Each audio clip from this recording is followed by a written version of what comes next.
Hello guys, good morning mga kakugi. Another day, another blessing na naman. Guys, andito tayo ngayon sa may Tambara Hills. Guys, gaya ng mga pag-usapan natin, kung natandaan nyo mga kakugi, bibisitahin natin ang farm number 2 ng Chrome Game Farm ni Boss Eli and Engineer Richard Jimenez. Andito tayo ngayon mga kakugi. Chrome Game Farm. Samahan niyo ako. Pasok tayo.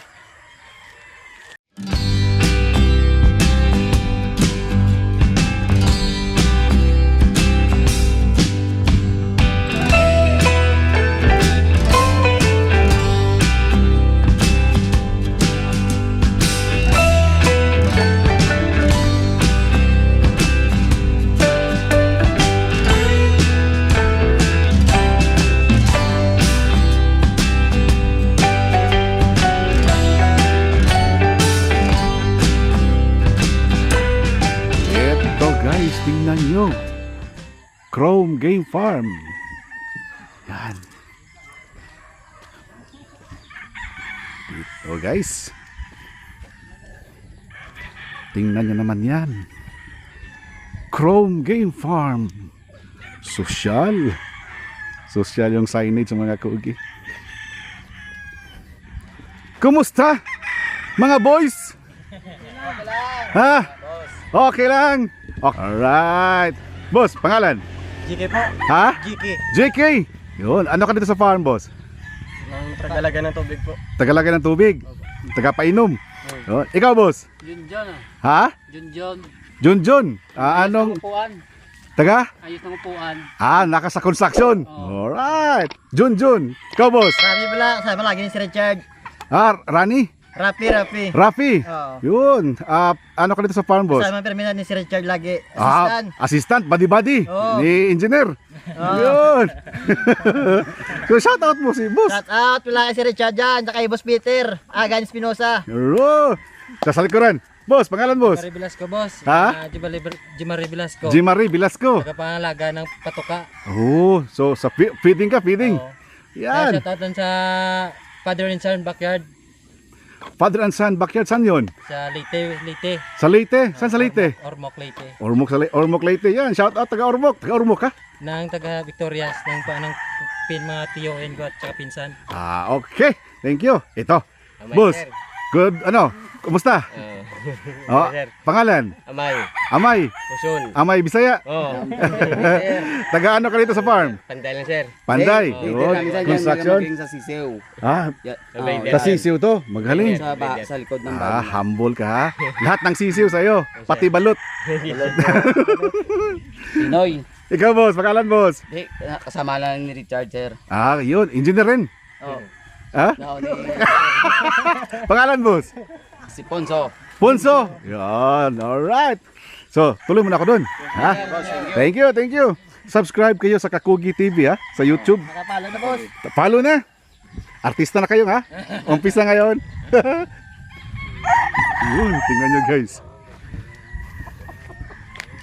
Wow. Ganda ng farm ni Boss Eli. Last time mga Kakugi, ang pinuntahan natin doon sa farm 1 ya. Doon sa farm 1, doon sa may saan ba yun? Limutan ko. Yan. Boss! Kumusta? Congrats ha? Sir Tep, 3 points na, pasok na sa elimination. Nakita ko, nabasa. Sa Luzon, sa Manila. So, waiting na para Manila. Ano yan eh? Semi pa yan. Simi pa. Nang final sa July 17. July 17. Last 5. Alright. So ito na yung sinabi mo boss na farm number 2. Farm number. Pisto ito. Phase 2. Gano'ng kalaki ito boss? 2.5 hectares na yung maximum niya. 2.5? Pero 3 ito eh. 3 hectares. Kaso lang may naka-reside na mga bahay. Oo. Ito ka konti dyan. Itong lupa nito boss, itong phase 2 natin, rent ba lang to? Naka-rent lang to? Naka-rent lang yan. Oo. Ang exact address nito boss is Tambara Hills? San Fernando, Barangay San Fernando, Ah, Tambara sa Barangay San Fernando, Tambara, Hills, Hills, sa Talisay. Talisay. Talisay City. Yan. Guys, talagang paikot-ikot kami kanina mga kakugi. Pero nung makita namin ang farm, sarap sa paningin mo. Palagi kang pumupunta dito, boss, everyday. Everyday, good, oh. Ako, boss, nakikita ko dito sa itong kinatayuan natin, parang puno ang mga tipis mo. Ilang heads ngayon yan ang nandyan, boss? 600 pero nabawasan ito ng ng isang araw. So araw-araw may mga buyers pupunta dito. Hindi naman po every 3 days kumukuha ng 20, 10. Iba-ibang lugar galing.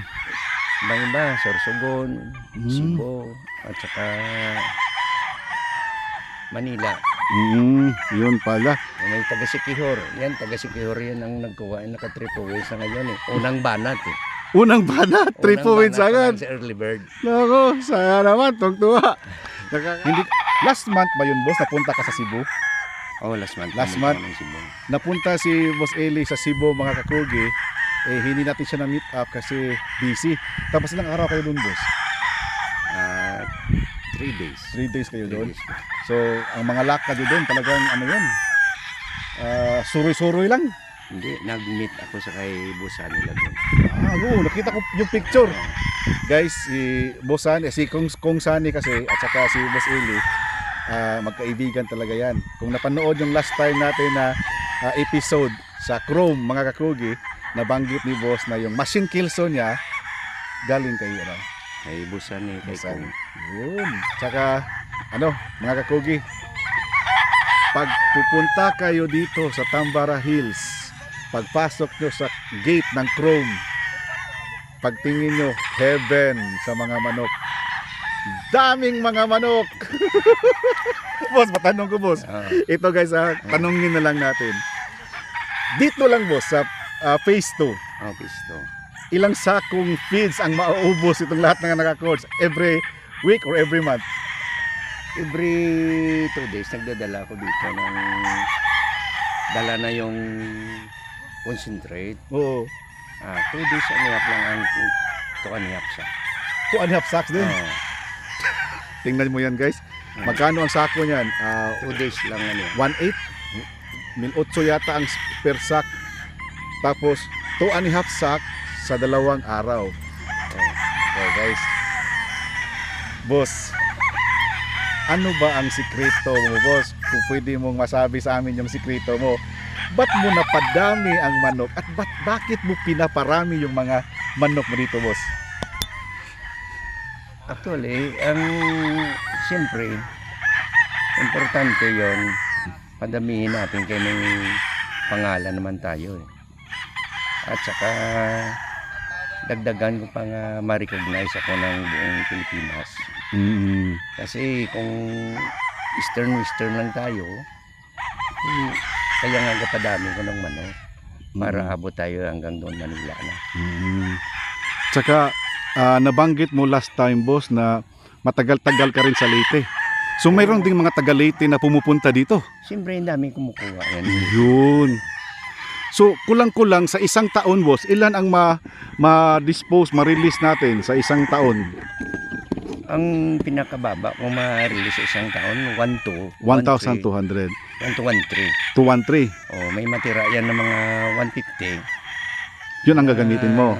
Ginagamit ko yun minsan sa mga gaimbita na sa akin ng mga kaibigan ko. Sa yung 1,2 tsaka 1,3, boss, mga regular clients mo na yan. Regular yan, mauubos yan. Kinukulang pa.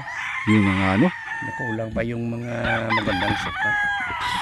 yung 1,2 to 1,3 na mga ma-produce ni boss, may mga regular na clients, tsaka may mga walk-in. Okay, no. At saka meron silang ginagamit, guys, kasi may mga invitasyon man.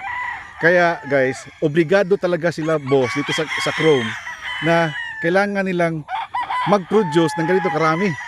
No? Kailangan nakababa 1.5. Pinakamababa daw 1.5. Ako. Ang nabanggit mo yan last time siguro boss na every pasok sa incubator mga 700 ba yun? Oh, tama yan, isang Itlog, batch. isang batch. Mm. Isang batch pag incubate sa itlog guys 700. Ako, sarap pakinggan mga kakugi na makaproduce tayo ng ganito karami. Pero ang problema, kung walang naniniwala sa iyo, walang nagtitiwala sa iyo, paano mo ibebenta? Di ba, boss? Oo nga. Pag honest ka lang na breeder, talagang bumabaha ang buyer mo. Correct. Yun guys, dito si Boss Eli mga kakugi, na patanong-tanong natin dyan sa mga nakakilala sa kanya, si Engineer Richard, si Boss Eli, kilala guys na talagang sincere. Talagang totoo ba na kung ano yung na-produce, yun ang sasabihin. Kung ano ang record, yun ang sinasabi, walang dagdag, walang bawas. Wala na. Mahirap yan magdagdag tayo ng pangalan ng manok natin na Correct. hindi pala ganyan. Tama. At saka guys, the record shows na may mga trophies, ganyan. Tapos yung mga malaking farm din, hindi lang dito sa Negros, pati sa Manila, kumukuha dito, hindi na lang babanggitin ni boss kasi sa kanya na lang yon, di ba boss? Di ba? Isa sa mga iniidolo ko si Boss Eli guys, sa totoo lang mga kakugi, dito sa Bacolod area dito. Isa sa mga iniidolo ko talaga, yung sincerity kasi aanhin mo yung marami kang produce tapos walang bumibili. Wala tayo sa wala tayo sa everyday expenses. Dito sa phase 2 boss, ilan ang mga tauhan natin dito? Actually, 600 ito 600 plus. Pwede na 3, pero may kasama naman sa asawa. Bali 4 sila. Iba naman yun ang maintenance sa mower. Dalawa naman yung maintenance sa mower. Lipat-lipat naman sila yung mower. So phase 1, 2, o 3 yung mga Iba-lipat. yung nagmamawer pala boss, hindi nakastay in dito. Hindi, lipat-lipat. na Lipat-lipat sila. Tapos punta lang sila dito pag may tatrabahuin na. sila. Okay. Boss, sa ganito kalaking farm boss, sa isang buwan, ilang beses magmamawer? 3 times. 3 times isang buwan. Tapos ilang araw matatapos? 4 days. 4 days? Oo. Nako. Tamdaman na pag after 2 weeks naman, dyan na naman. Nandyan na naman. Nako, nakakatuwa. Pagpasensyahan nyo na ako mga kakugi, na talagang masayang masaya lang talaga ako mga kakugi. Kasi yung last time na nagbisita tayo dito, doon tayo sa kabila. Sa phase 1 yun. Gaano lang ba kalaki yun? Nakalimutan 1.5 ko. hectare. 1.5 hectare. Tapos nga dito guys, doble. Almost double. Doble. No? Tsaka, ang lapad ng area mga kakugi, pag tayo mo dito, makikita mo nandun sa dulo. No? Nakakatuwa guys. Nako. Sarap talaga magpunta dito sa Bacolod. Dito sa Kaya pabalik-balik kami dito mga kakugi. Gusto kong ma-introduce sa inyo, sa lahat ng mga viewers, yung mga farm, yung mga farmers. Importante yung mga tao, yung mga may-ari guys. Kayo nang bahalang mamili kung sino bang kung saan kayo, kung kanino kayo magtiwala. Yeah, boss? Pero take it from me mga kakugi, I can guarantee na si Boss Eli isa sa mga mapagkatiwalaan ng mga breeders. Let's accept it. Sa buong Pilipinas maraming nagbi-breed. Maraming nag-breeder-breederan. Yung iba come and go. Pero si Boss, ilang taon ka na boss? Nagmanok boss? 65. 65 years old siya mga kakugi. Nag-umpisa siyang magmanok. Mga ilang taon pa kayo? 7 years old. 7 manok years na kami old. ng father ko. Yun, mana na lang guys. Tapos nag-farm ka boss, ang edad mo, yung Na farming na talaga. hinay-hinay una, maliit lang. Mga kalating hektar lang. Kalating hektar. So Tapos- nag-umpisa ka mga Nag full swing 2003. 2003. 2003 ngayon 2025, 22 years na nagpa-farm talaga. Nako, guys. lahat ng mga problema na daanan na ni boss. Lahat ng Yeah. mga solusyon nagawa na yan ni boss. Na-counter na. Experiencado na. So alam na niya guys. So ngayon, ito ngayon ang kanyang farm. Pinaghirap. Pinaghirapan talaga. Ito boss, katas ng pagmamanok. Oo, Katas ng hirap. ang punan ito ano lang eh. Kunti lang. Sariling sikap. Sariling sikap talaga. Kaso lang, maano lang ako sa material. Madali ko maka-discover ng material. Na maganda. Kasi hinahinay-hinay ko sila yun step by step na mag-observe ko sa mga babae at saka mga winning line na material. Hindi tayo pa bilisan na breeding. Makuha natin kaagad Yung gusto natin. madali manalo ba? Madali manalo. Mga manok. Kung marunong tayo mag-breeding sa madali manalong manok, siyempre daming buyer mo. Tama. Pero isang ano dyan boss, yung tiyaga, yung gitno, pasensya. Oo, kasi sa giga at saka hinay-hinay na at saka anong gid. Hands-on gid, hindi mo pagpabayaan ng manok. na Correct. breeding. At saka, Kahit sa cord yan, ito cord area ito eh. Dito, 2 oras kalahati ko dito bago ko ma-check lahat yung malibot ikot ko. mo, malibot. Yan, pag may problema dyan, makikita. Ito, kasi kasuhin mo, lagyan mo ng marking, Tama. gamutin mo. Kasi pag nag-ulan yan, mandyan na naman. Tama. Pag init man, may dyan na naman. Kung hindi mo chine-check up, iniikot ito, madagdag mortality mo. Correct. Saka ito boss, Mabawas sa bintahan. bintahan. Sa pagpunta mo dito boss, ang ginagawa mo, talagang nag-iikot ka dito. Ikot gid ng hilira. Talagang Hilira naka-exercise. isa-isa. Hilira isa-isa, pati tubig, check. Check. Kung marumi ba yung mga Oo, kalan. marami, at saka yung gusto kasi palagi naka-pisnet eh. Malinisan. ang Malinisan talaga. Tubig. At Oo. saka hindi ko gusto na pag 5 PM na pag malapit na madilim, May tubig. kailangan iulag yun. Iwalag yun. Oo, ayun. Ano na, Mm. ibalik ka rin na lang. Ano? Balik ka rin yan Dalan. para Para hindi- bukas. Ano na yan, Fresh kasi na naman. pag ganitong farm mo, may mga frog dyan Oo, palaka, lamok. nakalamok, natulog dyan. Guys, tingnan nyo si Kakugi, ang laki-laki. Wala kasing ganitong kalaking farm. Kung tingnan mo si boss. Boss, ilang taon ka na boss? Sabihin mo sa kanila. I'm 65 years old. 65 years old. Oo. Pero, Mga 10 taon pa. hindi, kulang pa yan. Si ano nga, Mababanan si pa tayo Idol naman, B-Boy oo. nga, 83, 84 Oo. years old. Ay, pero, si Engineer Richard. Sa wala. Yung asawa pala, yung asawa lang yun. Si Mrs. Si Ma'am na nandun. Guys, first time nating makita si Engineer, si Sir Stephen, Engineer. Hi sir, good afternoon. Good. Boss, greet mo naman yung mga ano natin, mga viewers natin sa Kakugi TV. Hello everyone, welcome to From Game Farm mga Kakugi viewers. Yun. Boss! At last, nagkita rin tayo. Oo nga. Pero parang uulan na yata. Yes, kumukulog na ako. Boss, madalian lang to boss. Itong pag mamanok dito boss, talagang nasunod mo to sa daddy mo. Yes, sa kanya ko lahat nakuha yung mga ideas kung paano mag-alaga ng manok, paano pumili. Tsaka- Everything. Sa kanya ko natutunan. Sa selection ng mga breeding materials boss, kayong dalawa ang nagsiselect. Yes, nagkukulang ko yung karate. Kulab kayo parate. Nako, sus ako. Boss, ilang taon ka na sinabayan mo yung daddy mo sa pagmamanok? Ever since I was a kid. Nako, yun. Boss, pwede ka makabigay ng mensahe sa ating mga viewers ngayon, boss?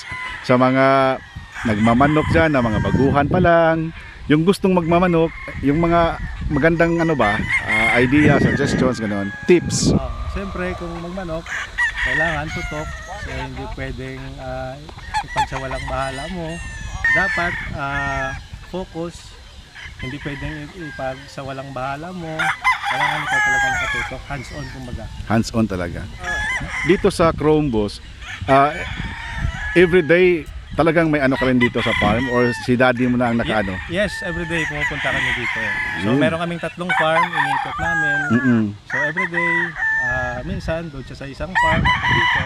Basta araw-araw pinupuntahan namin. Lahat ng 3 farm. Engineer ka boss sa anong field? Yes, I'm a mechanical engineer. Mechanical. Hi ma'am! Kumusta?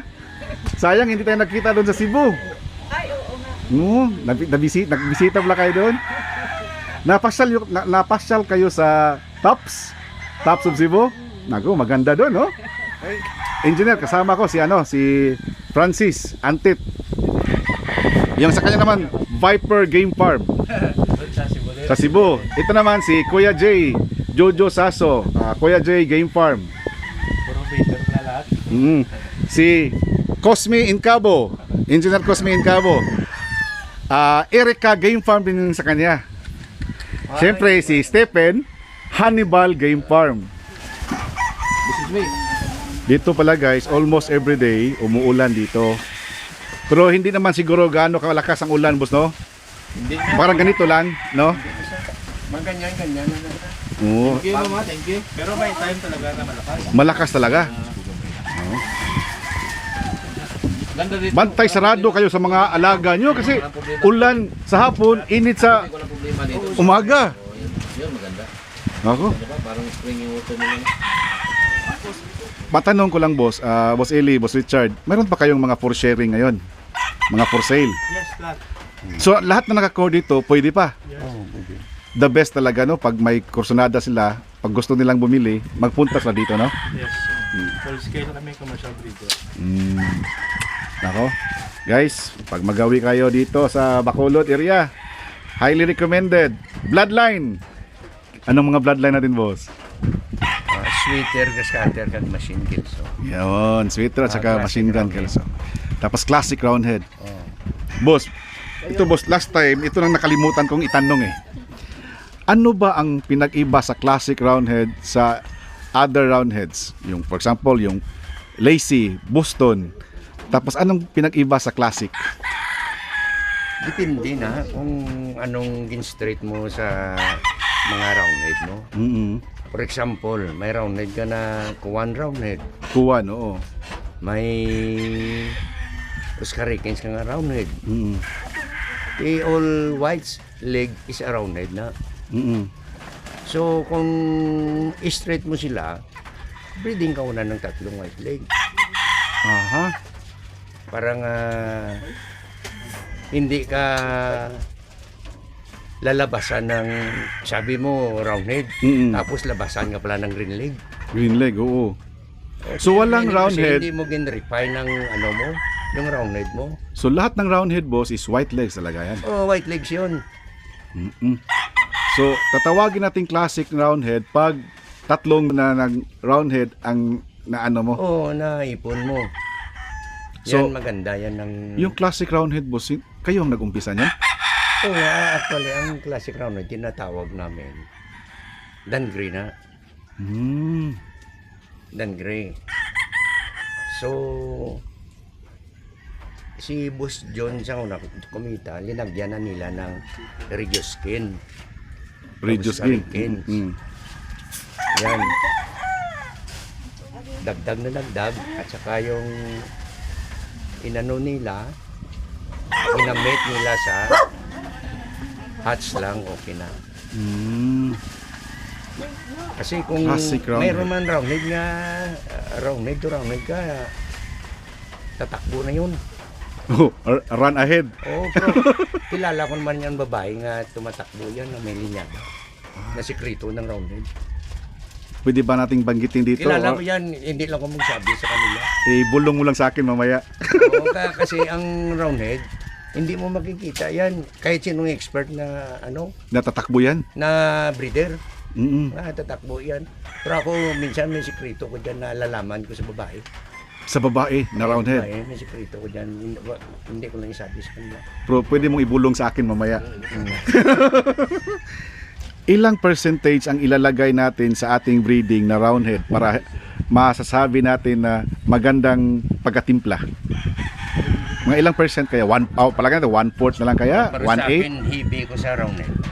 Heavy ka sa roundhead. O, para may style ang maunahan niya kakanta. Dito sa Chrome boss, ano ang magandang ipares sa roundhead? Maganda i-cross. Nasubukan ko naman yan sa 226. Nasubukan ko naman yan sa hatch. Mm. Nasubukan ko naman yan sa iloligas nga ding. Mm. Okay man. Okay lang. Oo, depende man sa paghintay mo. Hintayin mo sila. Yung Ang labas, hindi mo sila ma-automatic. yung classic roundhead mo boss, early maturing siya. Siyempre, ilulig. Bas- Ang minamit ko.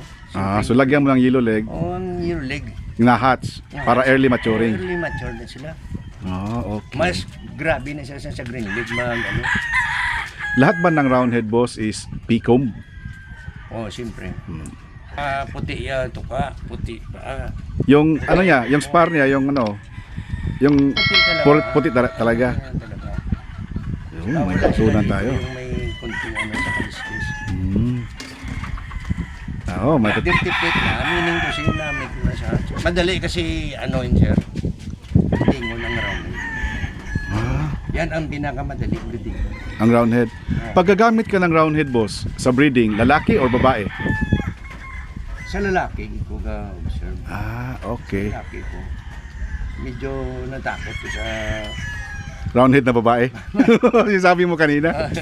medyo natakot ko. Ako, magandang topic to, magandang tanong to ngayon Parang ngayon ko lang narinig na ganun. Engineer, baka may madagdag ka sa sa breeding technique ni Daddy. Depende pa rin. Depende sa mating mo. Mm-mm. Observe mo lang every year yung offspring kung okay na or medyo may kulang. So, next year improve mo ulit. Ganun lang yung Boss, may mga tanong ba sa pagpipili ng sa selection ng mga materials natin? Meron nagsasabi na pag nagpili daw tayo ng mga breeding materials, for example, lalaki o sa babae, pula daw ang mata. Lahat ba ng manok pula ang mata? Sa kilso, medyo yellowish na sila. Orange, baka ganun. Orange, medyo hindi na sila red eye. Kayo boss, dito sa Chrome, sa selection nyo, ano bang tinitingnan nyo sa selection ng mga breeding materials natin? For example, sa broodcock or broodstag. Yung height, yung yung liig. May mga ganun Dyan, isa-isahin mo yan. Ang dami yan.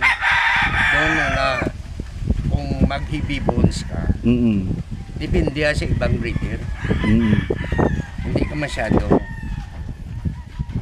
tatlong balik sa lipatan. Mag-heavy bones ka. Pag heavy bones. Oo. Kailangan medyo direksyon lang katawan. At saka medyo hindi masyadong malaking pitso. Diyan kay kukunin niya ginang kalaban pero palagi sa taas. Boss, pag sinabi nating heavy bones, kasi palagi ko naririnig yung heavy bones, ano bang ibig sabihin ng heavy bones? Yung pitsuhin? Medyo malaking balikat at saka buong matigas ang katawan niya. No? Hindi yan pwede sa sabong liparan nito. Oo nga, no? Pag heavy bones, mahina siya, hindi siya mabilis. Durable lang siya, pero hindi siya sa speed. Hindi siya sa speed. So yun pala guys, ang sa heavy bones. Oo, so yun pala. Tapos nag-ano rin kayo sa height? Pag for example, gusto pag breeding materials dapat high station. Mayroon nag-ano rin kayo niyan? Kini-consider din? Hindi sa breeder yon. Kaya nga ang madaling mag-successful na breeder, gapper. Gapper? Oo. Bakit boss?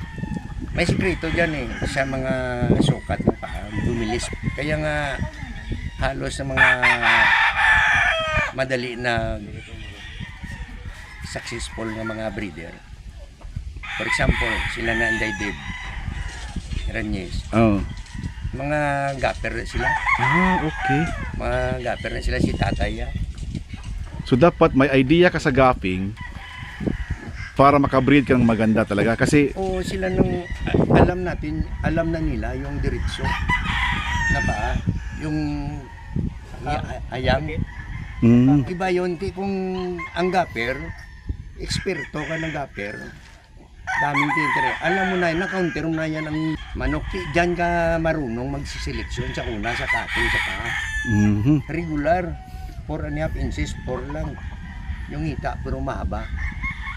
mahaba ang hita kaysa paa. Oo. Okay. Oo, Mga kasi 4 and a half Ang dami inches. dyan nag-aumpisa sa breeding na gusto nila mahaba ang paa. At saka sa tahid. Ang tahid, galing dito sa ano, may sukat kaya na quality ng manok. Hindi mataas yung tahid nila sa ano. So may certain distance galing dito sa lapalapa at saka sa tahid. Oo, May sa tahid. may ano, Malaking ano ng taas ng tahid mo. Native yan. Hindi yan pure, hindi quality. hindi quality 'yun. So ang maganda piliin yung O yung Hindi parang masyadong malayo. sapin ng tare. Yan lang ka, kakasya lang dyan ang sapin. Yan ang engineer. Pwede ba matanong kung magkano po ang presyuhan dito sa mga alaga natin? Sa materials po, Sa materials, yung broodstock 15K. 15, Yung pullet 7.75. 7.5. Tapos yung mga crosses, boss, Battles sa battle stocks 8,000. 8,000. Pero may minimum kaming 10 heads. Minimum of 10 heads. Ayan. Wala kayong crosses na babae, no? Pwede, depende sa kanila okay. kung gusto nila. Pero the same price pa rin yan. The same price rin na, no? Sa 7.5. Pure at saka sa crosses. Mga day old, hindi kayo nagbibenta. Nagbibenta din. Meron din? Yes. So, Magkano, boss? may minimum kami, 30 heads. 30 heads, 400 400. each. Pero, kuhan yan. Sagol bloodline ba? Assorted blood. Assorted. Bloodline. Day old man. Tapos mga cockerels, meron din. Hindi masyado. Hindi masyado. So day old, tapos yung corded na stags, 5 months pataas. Yes. Yun. Pwede na din. Pwede ibigay natin dito, boss, yung Facebook account mo or yung page natin. Yes, meron kaming Facebook page, From Game Farm Negros. I-search na lang. O di kaya sa personal account ko, Richard Jimenez. Yun. Thank you, boss, ha. Guys, ako, muulan, ang lamig dito, guys, mga kakugi. Parang nasa Bagyo kami. Samot na magpauwan ka kakugi. Iba ka talaga kakugi. Nabasa na yun. Mauna ka, te. Parang, iba. Ano nun?